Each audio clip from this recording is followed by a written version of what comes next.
Dẫu nằm vá rồi thì là gần sáng ấy.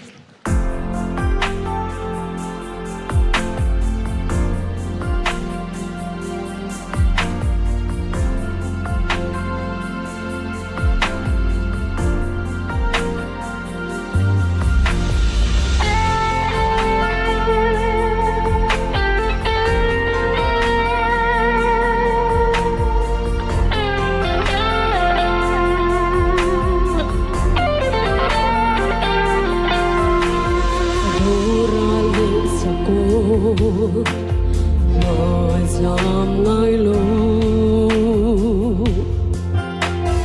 truy thăng vài ruột ngoài trời dùng tê khờ rồi lâu tô na in dòng lệ si chuan e chú lệ xuống u nào dùng dám đã có nam đi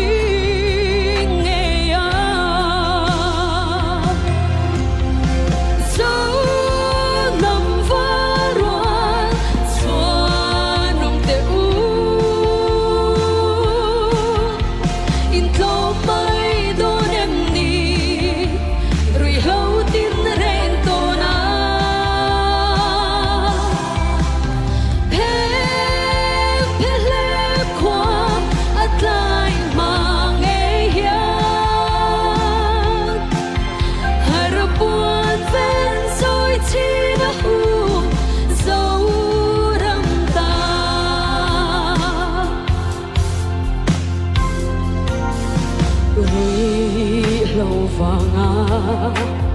cạn nồng tôi dễ choa lung thu phần đô phải nô dòng tê choa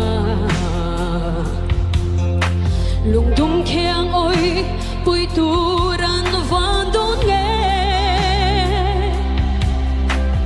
khi ngâm chim mơ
về hôn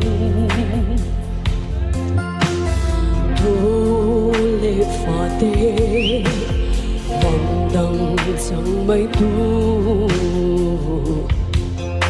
tần phal đôn em ni đất